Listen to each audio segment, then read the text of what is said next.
como diz o Bolsonaro, tá valendo? Já estamos ao vivo já. Essa é a nossa primeira transmissão de 2020. Eu sou Henrique da Cefis. Hoje eu estou acompanhado da Elisângela e o João Arlindo. Esse episódio vai ser transmitido ao vivo e também vai estrear o nosso podcast no Spotify. E hoje eu estou aqui para a gente falar das perspectivas de 2020. A Elisângela, ela representa muito essa parte trabalhista. O João Arlindo é um profundo conhecedor da parte fiscal e contábil. E hoje eu queria que os dois tirassem bastante insegurança. Existe uma insegurança real mesmo nas pessoas que trabalham nessa área contábil e fiscal. E nós vamos aqui ter informação de muita qualidade com os dois. Eu queria começar fazendo uma pergunta para o João Arlindo. Primeiro, muito obrigado por ter aceito o nosso convite, João Arlindo. Eu que agradeço. O João Arlindo, ele é, além de muito conhecedor do assunto, ele é auditor, trabalha no fisco, professor de pós-graduação. Se eu for falar o currículo dele e tanto da Elisângela aqui, a gente vai gastar todo o nosso tempo aqui. Então, vou tentar ser o mais objetivo possível da gente. O que a gente pode esperar de 2020, né? Em relação à reforma tributária, João Arlindo, teve a PEC 45 de 2019, ela pretende simplificar, substituindo 5 tributos que incidem sobre o consumo pelo novo imposto de bens e serviços. Quais impactos para o profissional contábil, para a economia e para a população em geral, assim, dessa reforma tributária? Bom, Henrique, prazer é meu. Boa tarde aí para todos aí, né? E é um prazer estar aqui junto com vocês. E realmente, a reforma tributária da PEC 45, a proposta na PEC 45 de 2019, é a que está mais em evidência no momento, né? Ela já está lá na Câmara, né, para análise, né? Ela avançou bastante e ela mexe com pontos cruciais do nosso sistema tributário, né? Justamente por reunir alguns tributos que são, de longe, tributos polêmicos, né? Como o caso, por exemplo, do ICMS, que aí afetaria basicamente o pacto federativo, né? A questão do nosso país ter regiões com questões econômicas bem diferenciadas, né? Desenvolvimentos bem diferenciados. E um dos objetivos, um dos impactos mais fortes é que ela tiraria o poder, a competência de legislar dos estados, deixando com eles o poder ainda de fiscalizar e arrecadar, e transferia isso tudo para um poder único federal, né, onde faria a distribuição posteriormente dessa receita para os estados e o município. Mas para entendermos um pouco melhor, numa contextualização, a gente tem que entender qual é o modelo hoje, né? Ela fala, por exemplo, de alguns tributos, né, impostos e tributos. Nós temos ali, envolvendo nessa reforma, tributos como o IPI, né, Imposto sobre Produtos Industrializados, o PIS, o COFINS, que são contribuições, né, no caso do IPI, o imposto. E em relação aos estados, nós temos o ICMS, em relação ao município, nós temos o ISS. Hoje, o ICMS, ele é o imposto sobre o consumo, é o imposto de maior arrecadação nacional. Mas ele é de total competência dos estados, né, conforme prevê o artigo 155 lá da Constituição Federal. E justamente por ele ser por delegação constitucional de competência dos estados, os estados, na sua administração, provocam o que a gente conhece como guerra fiscal. Por concessão de benefícios fiscais, arrepio, né, ou desconsiderando o CONFAS, né? A Lei 24/75, Lei Complementar, criou o CONFAS. E, basicamente, a Constituição disse que qualquer benefício fiscal, né, qualquer incentivo que fosse dado para os estados em relação ao ICMS, deveria obedecer ao que essa lei regia, que na verdade ela cria o CONFAS, que é a reunião de todas as secretarias de Estado, Finanças e Economia, e consequentemente os benefícios fiscais só poderiam ser concedidos se tivesse o aval desse CONFAS. O grande problema é que quando um Estado ele propõe um benefício fiscal em relação ao ICMS, e o CONFAS não aceita, o CONFAS não concorda com este benefício, ele não é aprovado, os estados simplesmente ignoram, né?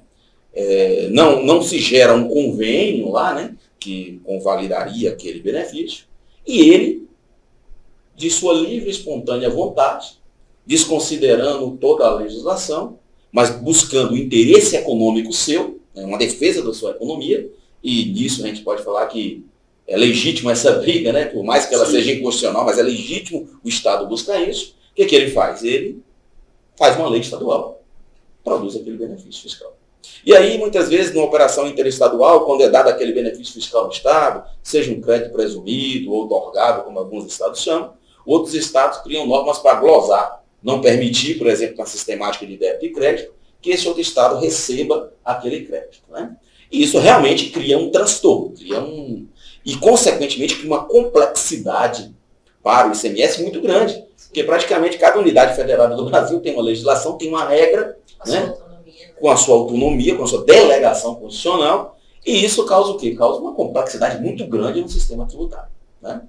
Qual é a proposta da PEC 45/2019? Não é mexer na arrecadação. Ela não vou nem aumentar nem diminuir a arrecadação. Vamos simplificar esse processo. E nessa simplificação, o ponto polêmico, realmente mais polêmico é o ICMS, mais até do que o ISS dos municípios, né? O Imposto sobre Serviço. Mas você vai juntar com essas contribuições federais, o IPI, e juntar tudo, né, juntar todos eles, e formar um único imposto, né, chamado de IBS, um tipo de IVA, né, é um imposto sobre valor agregado, ainda mantendo a sistemática de débito e crédito. Com isso, ele consegue simplificar. A tendência é isso se ocorrer progressivamente, né, tanto para os contribuintes, como também haverá uma progressão bem lenta em relação aos repasses que serão feitos para os estados. Agora, onde é que mora outra polêmica aí dessa proposta? Né? É muito bom, simplificar é importante.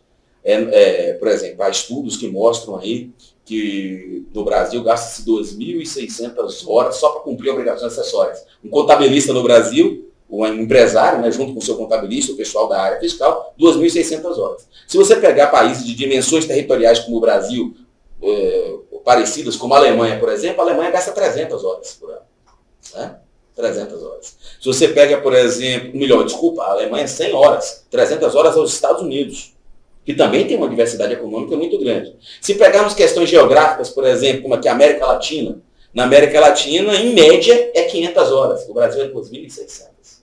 Né? Então, veja, se gasta muito tempo, muitos recursos com obrigações acessórias. E um estudo que foi feito também, em relação ao Banco Mundial, verificou que as empresas no Brasil, um percentual de cerca de 20% de funcionários de algumas empresas estão envolvidos com a área fiscal, dada a burocracia que é o setor fiscal no Brasil. E muito se dá por causa dessas complexidades aí. Então, essa proposta ela tem esse ponto positivo, ela busca simplificar, ela não vai mexer na arrecadação, mas ela transforma tudo num imposto só, no último tempo, simplifica as guias, simplifica a forma de apuração, extingue com os benefícios fiscais, a proposta ela traz um desenvolvimento regional.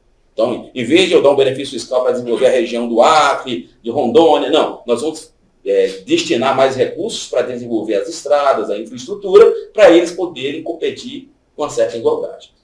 Não sei se isso vai funcionar bem, até porque a proposta, ela faz assim, ela cria uma comissão. E essa comissão, para decidir os repasses do dinheiro que será arrecadado, já que os índices não vão arrecadar individualmente, mas vão arrecadar englobadamente, e depois vai ser feito um repasse, né, haverá uma comissão.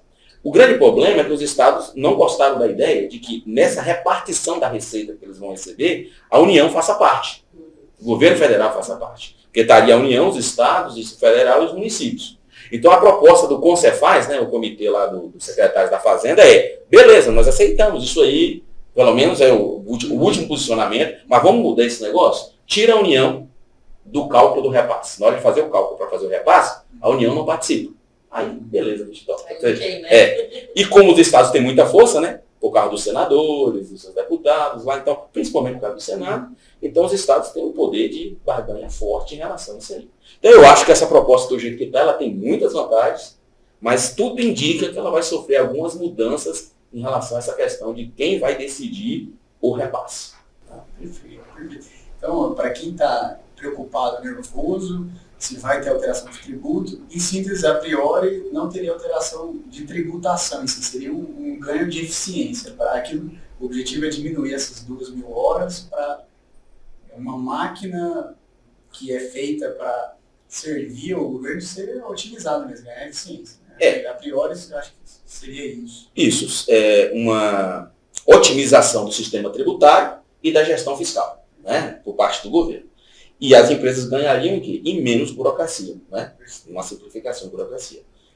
Em tese, o objetivo da proposta é provocar isso. Até porque as empresas demandam um tempo muito grandioso, né, em acompanhar o que rege em cada estado, o que tem em cada local. Isso. Né, e isso está dentro das horas que foi comentado, do quanto muda, o que muda, e aí como que a gente consegue ficar atento a tudo isso. É um dos desafios do contador também, né? Ficar atento a tudo isso, acompanhar e ver a operação de origem, de saída, como que está, né? Em que estado, em que momento que eu estou trabalhando. Isso seria bem bacana. Muito bem. Tocou um ponto interessante, essa questão de origem e destino, que essa proposta, ela foca a tributação no destino. Então, alguns estados que têm uma arrecadação mais pautada na origem, pode vir a perder no primeiro momento. Eles estão até criando um mecanismo de compensação. Entre eles, o estado de Goiás, né? Mais evidentemente o estado da Amazonas, São Paulo, são estados mais produtores. Sim. Né? Então, como o foco dela é no destino, talvez vão ter que criar também alguns ajustes nessa proposta para poder, já tem na verdade alguns ajustes que são feitos, né, de compensação para que esses estados não percam. Perfeito. Falando em reforma, outra reforma, acho que esse governo é marcado por reforma mesmo, né? Agora, um pouco mais focado para a Elisângela. A Elisângela, ela trabalha em vários grupos governamentais, representando a iniciativa privada, não é isso? Sim. Ela está numa das maiores empresas da América Latina, de ERP, né? E recentemente se falou muito da reforma da Previdência, né? E você pode adiantar para a gente o que as pessoas podem esperar dessa reforma para 2020, o que já aconteceu, o que ainda vai acontecer. O que vem pela frente, né? Quem está ansioso. Obrigada também pela oportunidade, né? Nós estamos num momento, na verdade, de mudanças, né? As mudanças são constantes, e aí nós temos já publicada a Emenda Constitucional 103, ali nós já temos as regras que iremos seguir, né? O que nós já temos de horário. E ela vem acompanhando o que temos no Brasil. Nós falamos bastante de reforma trabalhista, e aí tivemos um ano de 2019, com propostas, com alterações. Por fim, a emenda constitucional publicada em novembro trouxe, de fato, o que vem a ser a nova Previdência, com as novas regras, para os novos trabalhadores que estão entrando no mercado de trabalho, mas também com as transições, porque nós que já estamos trabalhando aqui, temos um período e teremos uma opção. Então, o que é importante? É importante que as pessoas fiquem atentas às suas opções desse período de transição. Elas já estão determinadas, a emenda constitucional já trouxe 6 opções, tanto para a iniciativa privada, como para a pública também, afetando o regime geral da Previdência, como também o regime próprio. Né? Ambos entram. A proposta, nesse momento, novamente a palavra é igualitária, né? Para que tenhamos, de fato, uma Previdência aplicáveis ao regime geral, ao regime próprio. Né? Dentro do próprio ainda existem 2 anos aí que teremos as publicações, ou até 2 anos para uma publicação relacionada a isso. Então não existe um prazo ali ainda a ser seguido.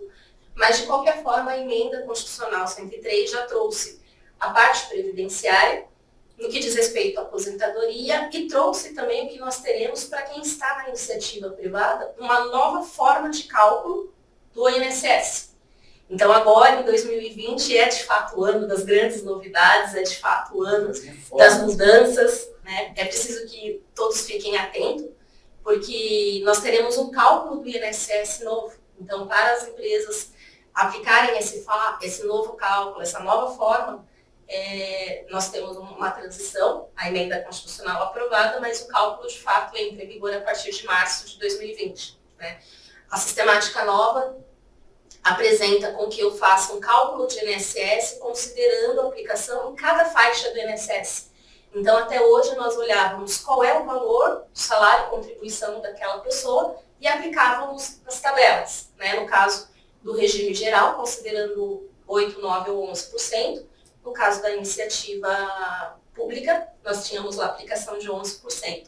Entretanto, agora a gente vai trabalhar com uma sistemática de cálculo diferenciado, onde eu vou pegar até um salário mínimo, aplico uma alíquota de 7,5%, e aí ela vem progressiva, limitando aí ao teto da tabela do INSS, mas aplicando toda ela.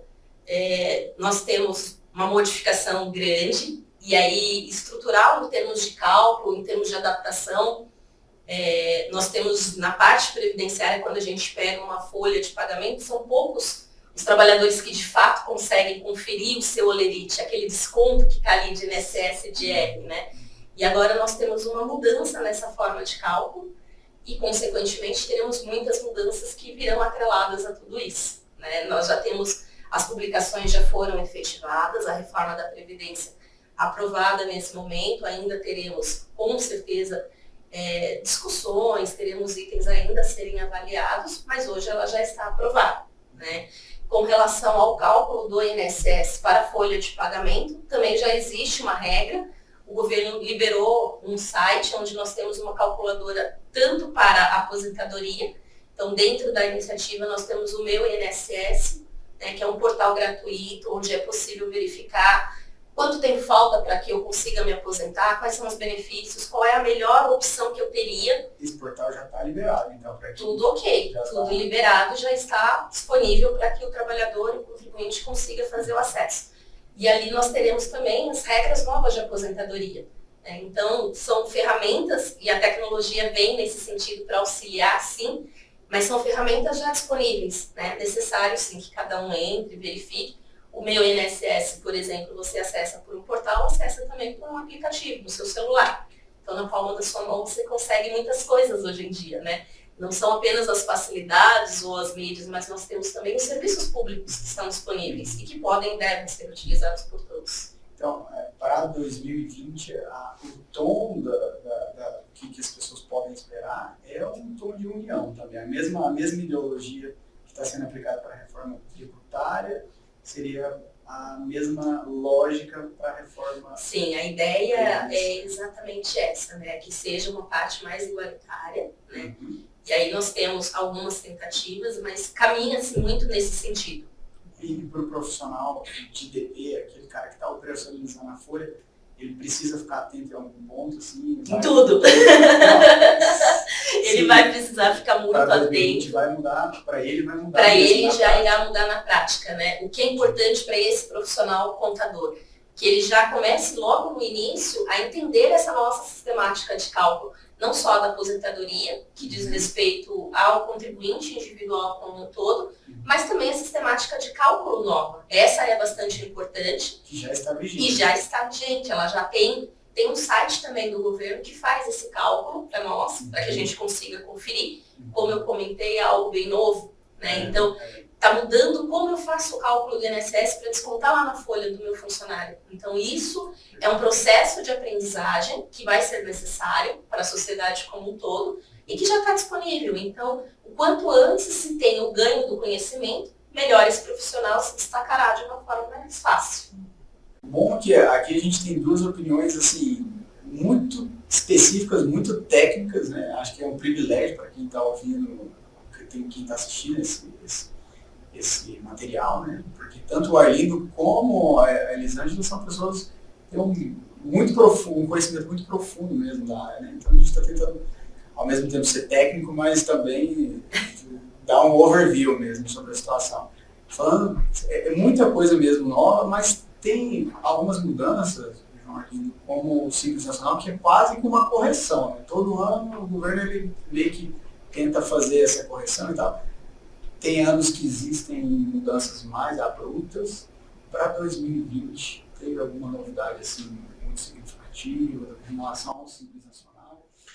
Bom, teve algumas mudanças sim, né? Como sempre, né? Sempre tem essas mudanças. Praticamente nos prazos de opções, né? Nós tivemos algumas alterações. E outras mudanças mais pontuais aqui em relação a alguns cálculos, né? Por sinal, aqueles que estão nos assistindo, se preparem, porque hoje ainda nós vamos soltar aqui uma atualização do Simples Nacional 2020, né? Então você que é da Cefis... Já tem informação privilegiada. Preste atenção, porque você vai receber agora lá um vídeo, um retrospecto do Simples Nacional, e com todas as atualizações agora para 2020. Overdose. Inclusive com os códigos direitinho, exemplos de cálculo. Agora nós vamos mostrar isso aqui para vocês. Legal, muito bom. Com relação ao ICMS em geral, teve alguma coisa, se você for fazer um retrospecto, eu sei que teve muita alteração, né, para 2019, teve algum ponto muito específico de 2019 que você acha que é interessante a gente rememorar, e para 2020 você acha que, além da reforma tributária que você já comentou, mas tem alguma coisa, alguma tendência que você pode apontar para quem está assistindo? Sim, principalmente o foco, as atenções se voltaram muito recentemente para a substituição tributária do ICMS, especialmente depois da 142 de 2018, né? Então, com a 142, alterou na verdade, em 2019, né, a substituição tributária, ela ficou um pouco diferente, né? Inclusive, alguns estados começaram a ter polêmica no diferencial de alíquota, né? Em alguns estados cobrando diferencial de alíquota para a substituição tributária pela base por dentro, inserindo o imposto, outros cobrando como base simples. Não houve uma certa unificação em relação a isso. Muitas mercadorias que estão constantes lá na 142, tem estados que simplesmente ignoraram e colocaram outras mercadorias, praticamente todas. Teve estados que seguiram aquela, mas a modalidade de cálculo não foi a mesma prevista no convênio, né? Outra mudança específica que a gente teve agora, em 2019, foi o convênio 139. O convênio 139, ele alterou, 134, 139, ele alterou o anterior convênio das remessas de mercadoria para a Zona Franca de Manaus e área de livre comércio. Antes as empresas mandavam e elas tinham que fazer o PIM, um protocolo de internalização de mercadorias, né, lá na Zona Franca de Manaus. E esse protocolo era feito à parte. E aí a SUFRAMA, a região lá do destino, ela emitia uma declaração de internação que fazia com que a empresa garantisse o direito da isenção nas remessas para lá, né? Então, as empresas têm direito a essa isenção, né? Convênio 68 de 1988, né? 65 de 88, convênio 65 de 88, das empresas na remessa para a SUFRAMA o direito a uma isenção nacional. Mas isso era feito à parte, separado. Eles conseguiram juntar esse processo agora, né? Então, que já está valendo, né? Porém tem um prazo aí de 6 meses, né? Desde agosto, se eu contar, se não me engano, em agosto. Então agora, por exemplo, janeiro para fevereiro, isso já vai estar vigorando. Então na nota fiscal vai ter um novo evento, que é a declaração de internação. As empresas e os profissionais da área precisam ficar bem atentos, porque agora já pode ser automatizado o cruzamento dessa informação, inclusive em malhas, né? E outras informações também foi o ano em que entrou em vigor, por exemplo, a Declaração Única de Exportação, né? Declaração Única de Exportação, a DUI, substituindo o registro de exportação, e toda aquela documentação separada, foi tudo unificada em um regime só no Siscomex. Está também muito forte, provavelmente agora em 2020, deve entrar em vigor o DUIMP, projeto do INPE, que é uma declaração única de importação, substituindo a DI. Né? Então, profissionais da área fiscal que trabalham com importação e exportação também devem ficar atentos. E essa questão da reforma aí, essa questão dos benefícios fiscais, a convalidação desses benefícios, né? Então, esse ano é ano de ficar atento realmente a essas propostas. E qualquer uma delas, o profissional da área fiscal, ele vai continuar tendo muito trabalho a fazer. Muito bom. Bom, infelizmente o nosso tempo é pequeno, a gente teria bastante assunto aqui, até para aprofundar em cada um desses temas, né?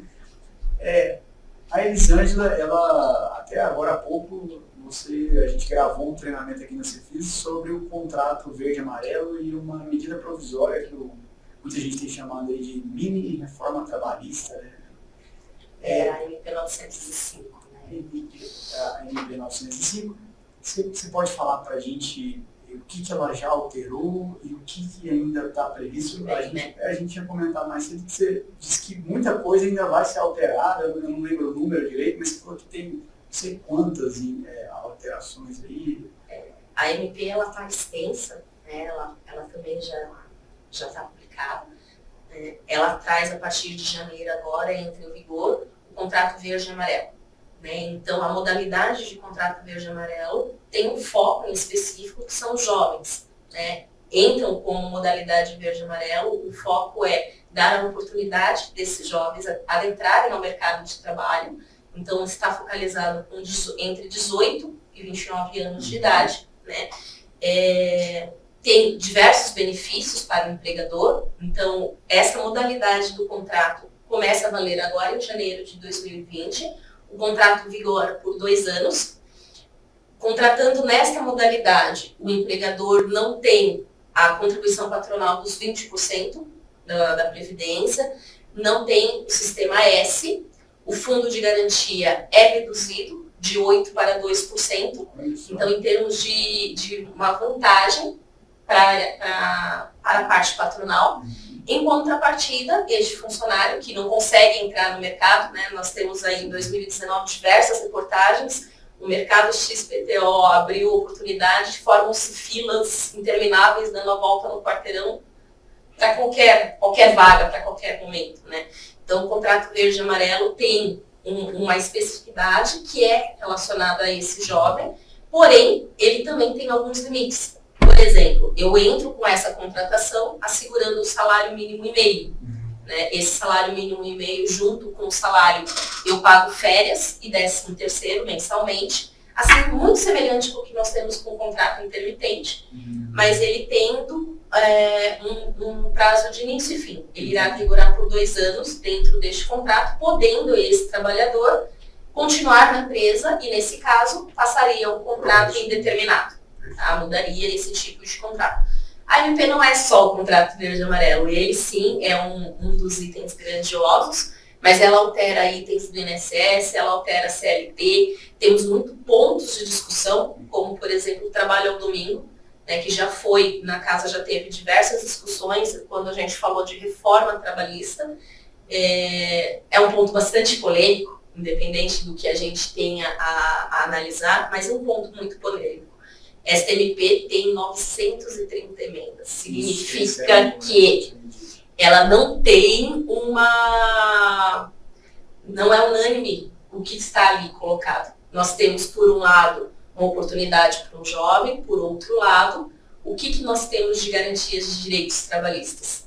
Nós temos algumas alterações que a própria medida trouxe, nós gravamos aqui no Cefis. São 6 pontos que nós precisamos observar, são 6 capítulos dessa MP muito grande, mas só ao observar essa quantidade de emendas que constam para serem analisadas, já indica uma polêmica neste assunto. Né? Quando nós falamos de 930 emendas a serem analisadas dentro de uma medida provisória, é muita coisa. Né? Então, é algo bastante relevante nesse sentido. Eu acho que está verde, né? Assim, é um negócio que ainda não está completamente concebido e fixo, né?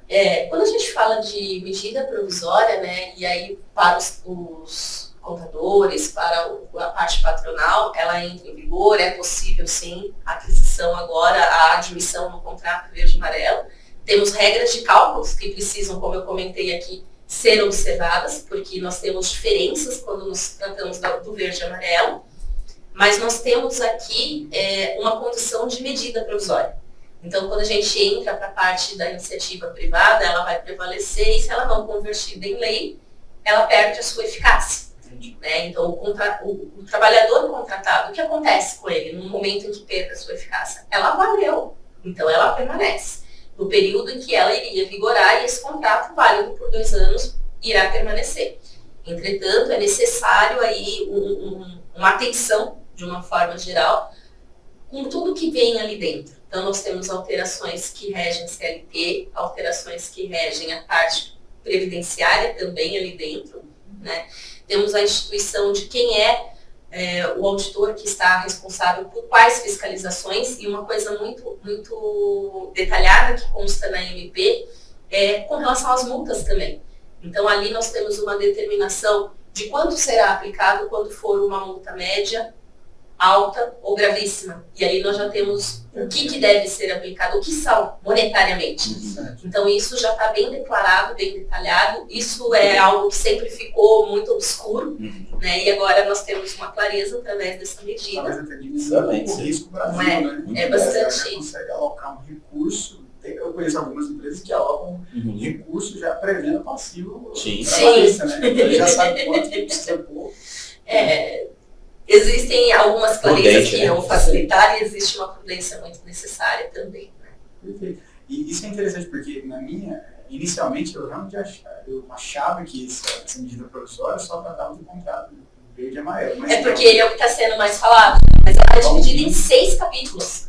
Então, assim, não é só o verde e amarelo. O verde e amarelo é o que entra agora em janeiro, só que ele é o capítulo 1. E aí nós gravamos aqui na Cefis falando dos 6 capítulos, o que é cada um, como que nós teremos o tratamento, o que afeta. Ainda estão por vir, os outros 5. A MP já está vigente.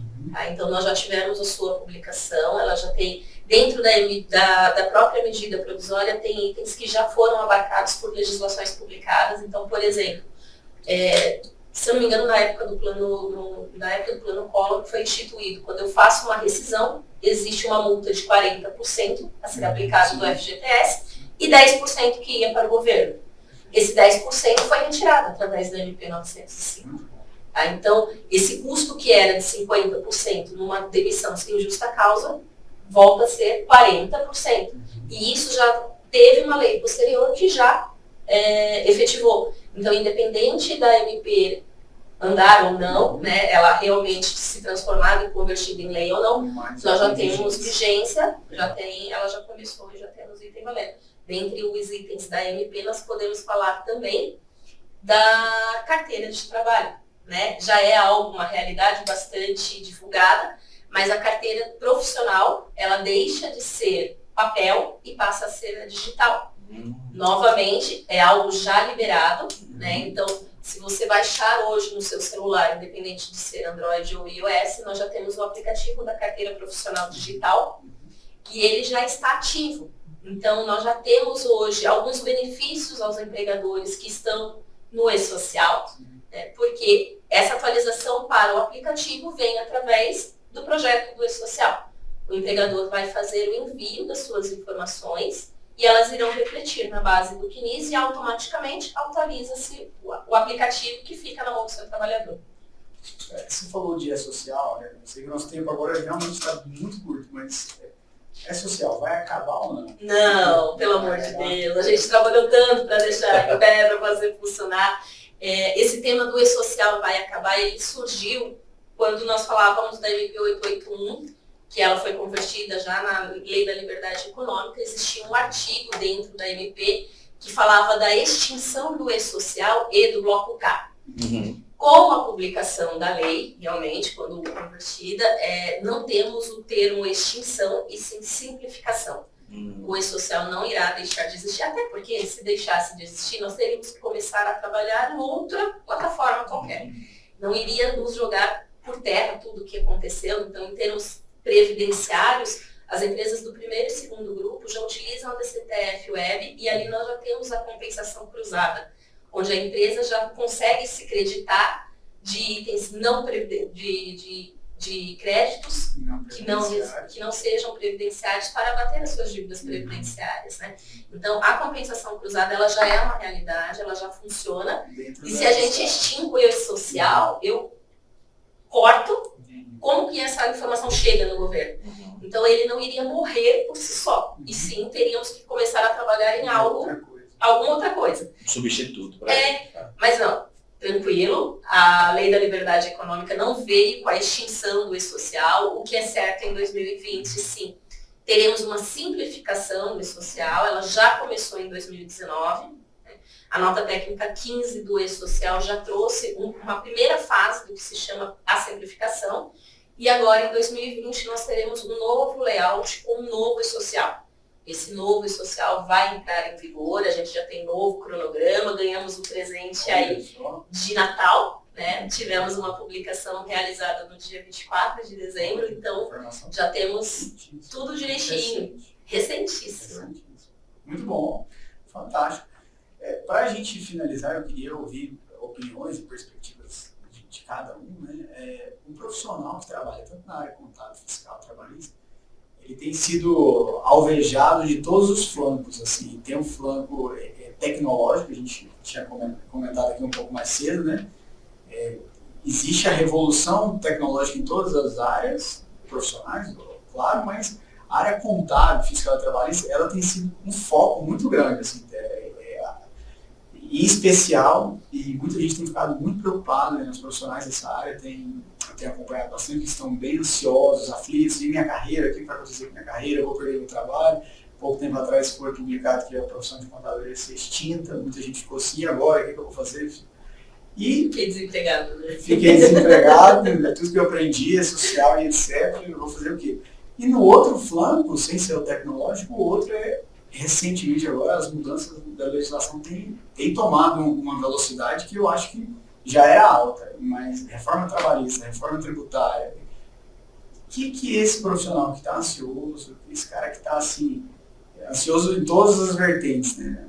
Como você acha que ele pode se blindar e, de repente, projetar a carreira dele para o sucesso? Assim, não, em frente a esse mar turbulento, como que eu posso navegar nesse mar turbulento? Bom, posso falar aqui sobre o pessoal da área contábil e fiscal, né? O profissional da área fiscal é um que, quando a gente dá cursos, vai dar treinamentos e tal, o pessoal sempre fala, esse profissional contador vai acabar e tal. Eu falei, rapaz, vamos lá. Quem fala de acabar o contador, muitas vezes, eu já vi algumas palestras, assisti em alguns lugares, o pessoal comentando isso, e aí o camarada começa assim, vai mudar, vai ter uma revolução no mundo, algumas profissões não vão mais existir, tal, pá. Aí agora tem o meu sistema, e com esse sistema aqui, quem tiver com ele, tá salvo. Tá garantido. Você tá me cheirando meio marketing de alguma coisa. Porque, na verdade, é o seguinte, realmente, a revolução, o impacto tecnológico na área contábil, ela existiu em toda a área contábil. E a área fiscal não é diferente. Né? Até porque o fisco, nós que somos lá do fisco, também estamos desenvolvendo ferramentas. Claro. O fisco hoje está partindo para a inteligência artificial, big data, cruzamentos realmente de grande volume de dados. Isso desde a revolução do SPED, né? Desde a revolução do SPED, desde lá da SCD, da SCF, da FD. Talvez isso integra aqueles disquetes, né? Começou ali. O embrionário é ali. Então, na verdade, quando vem com essa conversa, a gente lembra sempre o seguinte, escrituração fiscal. O pessoal confunde, escrituração contábil e fiscal, confunde o papel do contador com o papel da escrituração, do camarada que baixa a nota, que lança a nota, e isso no mundo tecnológico hoje não faz mais sentido realmente. Mas a gente que está lidando com a área fiscal o tempo inteiro, e principalmente a gente que trabalha com a parte investigativa fiscal, de auditoria, a gente percebe quão importante é que você tenha um assessor, que você tenha realmente um analista fiscal, você tenha alguém que saiba identificar, por exemplo, qual o melhor regime tributário da sua empresa, saiba interpretar os dados da sua empresa e dizer, olha, com base nesses dados fiscais aqui, com benefício que você tem, ou se não é benefício, com base agora nessa nova alíquota, de uma nova reforma tributária que vier aí, como é que você vai trabalhar com o seu estoque, lidar com sazonalidades, né? Como analisar os seus dados, por exemplo, para fazer um maior aproveitamento de crédito, como diminuir os débitos de forma lícita, né? Como evitar penalidades fiscais e ao mesmo tempo em débitos tributários. E a máquina não vai conseguir fazer isso, mas o contador, ele sim, o especialista, o analista fiscal, ele vai usar a tecnologia. A tecnologia vai otimizar o trabalho para ele? Com certeza. Mas é o homem atrás da máquina que a parametriza, que a ensina, né? Que ensina as técnicas de inteligência fiscal. Inteligência artificial, mas a inteligência fiscal por trás daquela inteligência artificial. Esse profissional, esse cara que entende de dados, da ciência do dado fiscal, ele hoje é o profissional do mercado. O mercado para ele está em franco ascensão. Ele está escasso. Ele está escasso. Agora, você não vai conseguir se adaptar nesse mercado se você continuar com técnicas antigas. Então, cada vez mais, se já era importante treinar, se o tripé do sucesso era treinamento, coloque mais umas 30 vezes isso mais aí. Você tem que treinar, você vai ter que se aperfeiçoar. Você vai ter que saber lidar com malhas fiscais. Malhas fiscais é o futuro agora. E as malhas vão cada vez mais, do ponto de vista do fisco, vir ser malhas monitoradas. Então, provavelmente, há uma conversa aí de se mudar o SPED para uma declaração assistida, por exemplo. Onde o contador, quando receber, ele vai ter um tempo apenas para analisar. O papel dele é analisar o dado fiscal, fazer os ajustes e retornar. Esse profissional vai aumentar o valor. O nível técnico dele tem que ser maior. Então, você que é da área contábil, você que é da área fiscal, as perspectivas de mercado nunca foram tão boas como agora. Nunca se precisou tanto de contador especializado na área fiscal. Agora é lógico, você precisa se adequar à realidade. Olha só, mensagem de otimismo, né, para 2020. E assim, nós trabalhamos na área trabalhista previdenciária, como a gente comentou, temos muitas mudanças, é fato. Temos um ano de 2020 promissor, iniciando já com as grandes alterações, a emenda constitucional 103 já veio com a sua aplicação. Nós já temos realidades de modificações, então, a partir agora de janeiro, as empresas já deixam de entregar o CAGED, né? Então, eu até estava comentando nos nossos grupos, nós tivemos, inclusive, foi celebrada a morte do CAGED depois de muitos anos, depois de 54 anos. Então, esse profissional realmente que está lá assessorando, né, o empresário, ele precisa estar atento, ele precisa estar sempre se atualizando, ele será sempre necessário. De forma alguma, nós teremos a tecnologia substituindo a inteligência. Nós temos aqui a opção da pessoa e é ele que tem que orientar os seus clientes. Esse contador tem que estar atento a tudo isso. Nós já podemos falar hoje de substituição do livro de registro, né? Então, quando a gente tinha toda a parte em papel, nós já temos agora toda a digitalização. E essa guarda de documentos digitais, ela já foi outorgada, nós já temos tudo isso oficializado, Legal. não é mesmo? Então, hoje eu já não tenho mais, o E-Social já nos possibilitou substituição de CAGED para todas as empresas, primeiro, segundo e terceiro grupo, substituição da RAIS, que era uma das entregas anuais que também eram bastante falado no início do ano. As empresas do primeiro e segundo grupo não terão RAIS esse ano. Por quê? Porque elas já fizeram toda a sua entrega no E-Social. Agora, o que é importante? Ela entregou no E-Social, ela tem certeza que o que ela entregou está ok? Ou ela entregou só para cumprir? E isso, voltamos à questão de qual é a análise que tem que ser feita, não é mesmo? Ela já fez a sua entrega da RAIS. Se ficou faltando alguma coisa, compete agora a esse profissional validar e verificar. Porque eu não preciso fazer uma nova entrega de RAIS, e sim corrigir o que eu deixei de fazer de forma correta ou retificar. Então, nós já temos substituição da RAIS, nós já temos substituição da CTPS, não preciso mais fazer na física, ela já é eletrônica. Então, são itens que estão mudando também na parte trabalhista previdenciária. Um dos maiores, que eu sempre escutei, as maiores reclamações, eu sei quanto eu tenho de fundo de garantia porque eu tenho meu extrato, eu recebo mensalmente um SMS. Agora eu tenho, através do portal do meu INSS, também como consultar o meu extrato do CNIS. Eu tenho como saber se o valor descontado no meu Olerite, de fato, foi considerado e consta na minha base do CNIS. Então, tudo isso já está disponível. E, mais uma vez, é necessário apenas manter-se atualizado. Como sempre a gente vai falar, a tecnologia vai evoluir. Nós estamos no momento, realmente, em que nós estamos passando na área trabalhista de muito que era papel. Estamos digitalizando, estamos informatizando. O E-Social possibilitou uma virada muito grande. Temos pela frente aí uma nota que há de ser publicada com algumas datas. Existiu a nota número 1, que foi publicada pela Receita e pelo Trabalho, que já tinha 15 obrigações listadas, que há de ser substituída e em breve teremos novas datas. Algumas já entraram em vigor, outras irão entrar. Então, o que é importante desse profissional, deste contador? Mantenha-se atualizado sempre. Invista em treinamento, invista em sua carreira, se capacite para que ele consiga, sim, orientar o seu cliente da melhor forma, com a sua melhor opção. Muito bom, muito bom. Com essa mensagem de otimismo, né, e de uma clareza mental, a gente encerra aqui. Esse é o primeiro podcast, a primeira transmissão da Cefis do ano. A Cefis é uma plataforma de atualização fiscal, contábil, trabalhista e de gestão.